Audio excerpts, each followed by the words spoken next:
Alright, so today we're looking at my Genie 1055 again, and today I'm going to be doing a review of this opener. So, yeah, I've had this one set up for a while. I've been meaning to do a review, and I just haven't gotten around to it. So, yeah, this is, like I said, my Genie 1055. The model number is actually on the bottom there. And this is a 1/2 horsepower DC belt drive machine. This one comes with the 5-piece square rail. This one was available at hardware stores such as Home Depot and Lowe's. And yeah, I believe they still sell this one. Correct me if I'm wrong. I could be wrong on that, but yeah. So yeah, these are nice machines. They're pretty basic. I know the 1035 was even more basic than this one. It had the chain rail. So this is just one small step above that. It would have come with these newer style Genie sensors, and it would have come with this Genie console, and I believe this little Genie remote as well. So yeah, like I said, it's got the 5-piece tube rail. Your traveler is down here. You can pull this down to disengage it. This is the inner slide, and this also acts as the chain adjustment. So you loosen these up, and then you turn this, I believe it's turned towards the rail to tighten and away from the rail to loosen, but I honestly can't remember. And then to attach this, you just pull that back, and it connects just like that. So, yeah, as you can tell, I also did grease up this belt a little bit. It's a good idea to do that every now and then. But, yeah, so let's go ahead and run it. With the button here, you have a light feature to turn on the opener light. I am missing the light cover that should go on the back of this.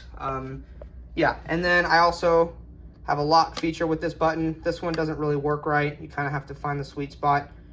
But it does have a lock feature. And then this button is to run the motor. So let's go ahead and run it. Here we go.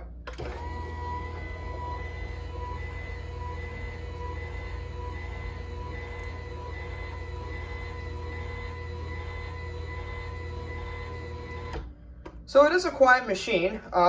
This one does not have any soft stop, which I'm not really a fan of. I would like to see some soft stop in this machine. It's just kind of weird seeing a DC motor without soft stop. I know this is a very basic operator, and Genie doesn't make AC motors anymore, but anyway, we'll run this back down.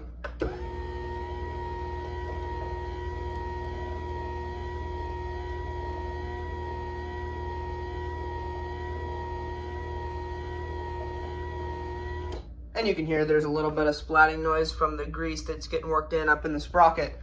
So, yeah, as you can see, to attach the rail, you have this bracket here, and then this is the sprocket. There's a little spline that the sprocket comes off of. And, so yeah, on the back, you have the wiring there. And then on the bottom, you have your limit adjustments and remote learn button there. So, yeah, the limits are not super difficult to set up. There is some videos on YouTube of how to do that, so if you need help, I would recommend going to those videos.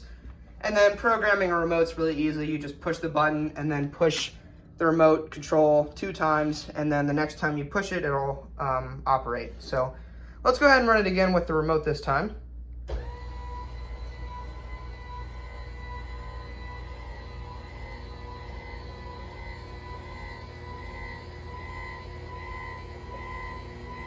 And even though it's not connected to a door, you can kind of get an idea of the speed. This is just a standard 7-foot rail. So yeah. Anyway, I'll go ahead and demonstrate the sensors now. So these would be mounted at the bottom of the track, of course. They become misaligned or obstructed. The machine reverses. This one doesn't blink at all.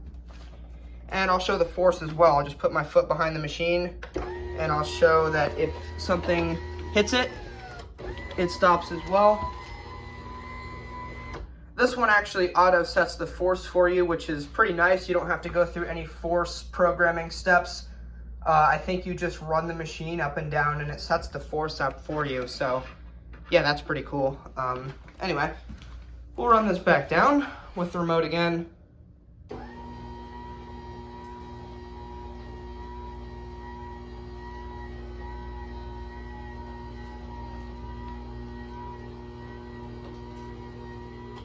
So yeah, I actually really like this opener. I would recommend it for sure.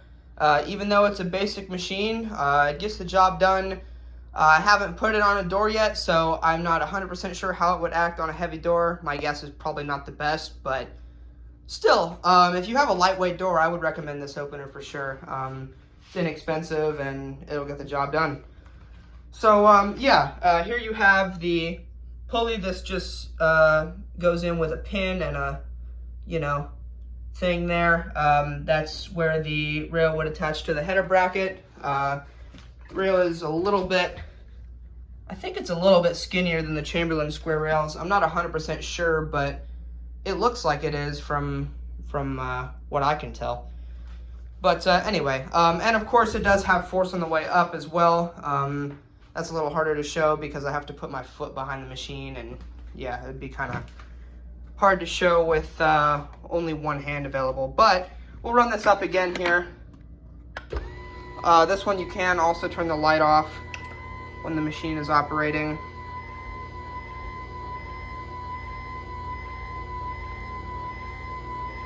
And this one doesn't do what the older Genies did, where the light would turn back on.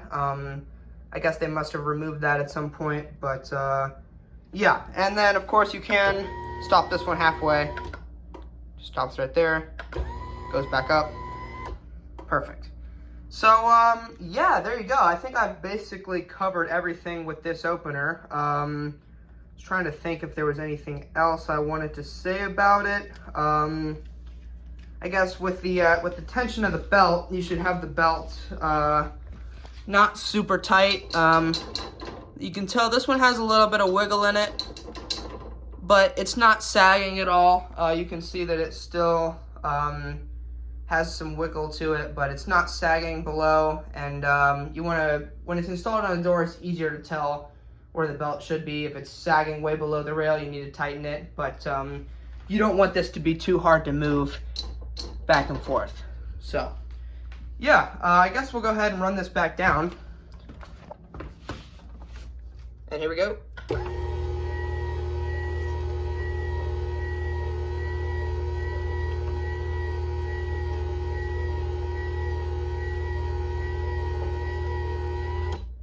So yeah, there you go. That is the Genie 1055.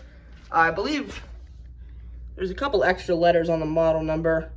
I can't see what I'm filming, but you guys can see. I'll watch the video back and look and put it in the description. But yeah, so there you go. That is the Genie 1055 review. So thank you guys so much for watching, and I'll see you in the next one. Peace.